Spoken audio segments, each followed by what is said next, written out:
बोल सियावर रामचंद्र भगवान की जय। उमापति महादेव की जय। आज मित्रों हम चर्चा करेंगे भगवान राम की। भगवान राम ने मृग का शिकार करने के लिए मृग के पीछे क्यों दौड़े जब वो वनवास में थे। आप सब जानते होंगे कि भगवान राम सीता जी के कहने पर मृग का शिकार करने गए थे। इसमें एक रहस्य है, बस उस पर चर्चा करेंगे आज। शायद आप जानते हैं तो अच्छी बात है, अगर नहीं जानते तो आपके ध्यान में आ जाएगा। भगवान राम स्वर्ण मृग के पीछे क्यों भागे।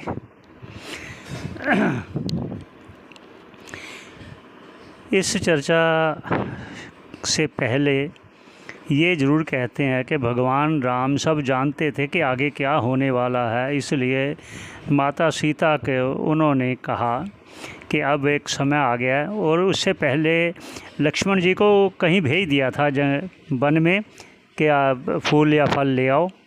तो पीछे उन्होंने माता सीता से कहा कि आप अग्नि की शरण में जाएं, मैं एक लीला करना चाहता हूं, तो आप अपनी छाया छोड़ जाइए। तो उनकी छाया मात्र रही थी सीता की, तो उन्होंने किया।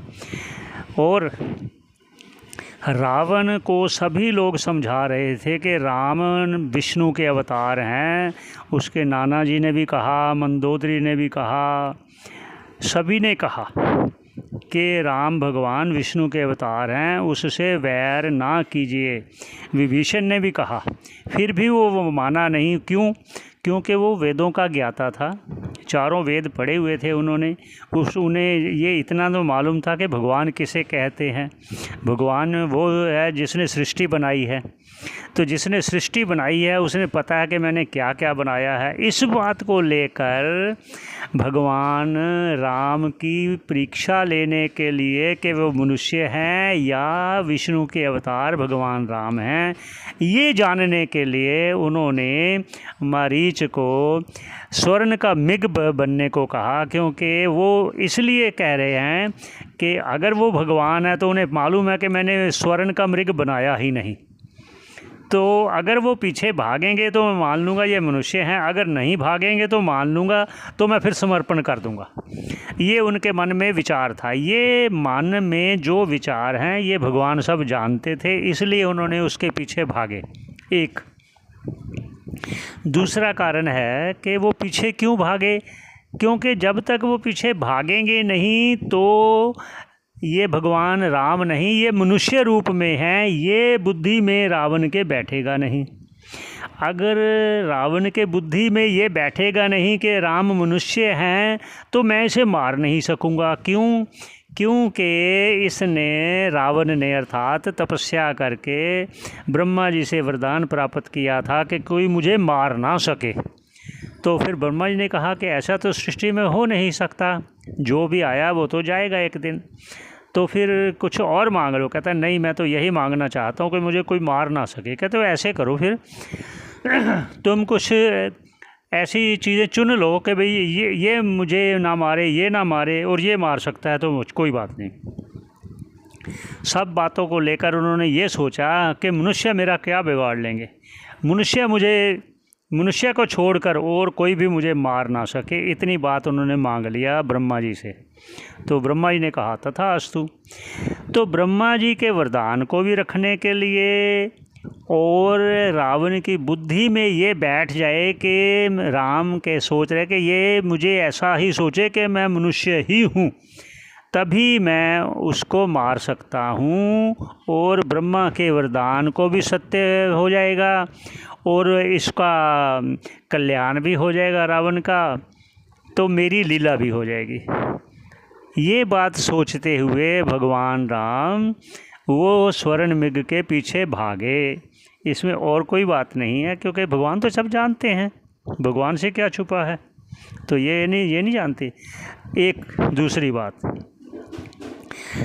अगर किसी के मन में शंका होती है कि वो पहले क्यों नहीं मार सके, बाद में क्यों मारा, इतना युद्ध क्यों किया, इतना क्यों रक्तपात हुआ, तो यहाँ भी कहते हैं कि जब भगवान ऋषिमुख पर्वत पर बैठे थे और रावण को पता था कि राम जी आ गए हैं अपनी सेना को लेकर युद्ध करने के लिए, तो लंका वासियों को विश्वास दिलाने के लिए कि आप चिंता मत करो, कुछ नहीं बिगाड़ सकते राम मेरा, इसको लेकर वो रंग महल में गए, वहाँ नृत्य देखने लगे, लोगों को ये बताने के लिए मैं निश्चिंत हूँ, मेरा कोई कुछ नहीं बिगाड़ सकते।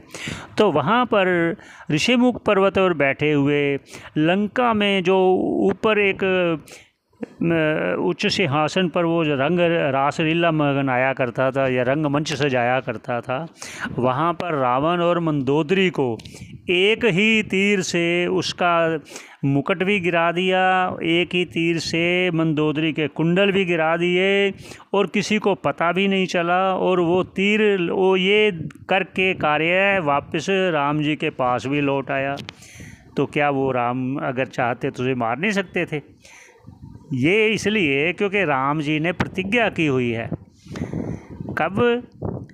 जब राज तिलक का कार्य सुना कि सुबह राम जी को राज तिलक होगा, तो ये सोचकर देवताओं ने मीटिंग किया कि भाई अगर राम जी राज्यभार संभालेंगे तो फिर रावण को कौन मारेगा।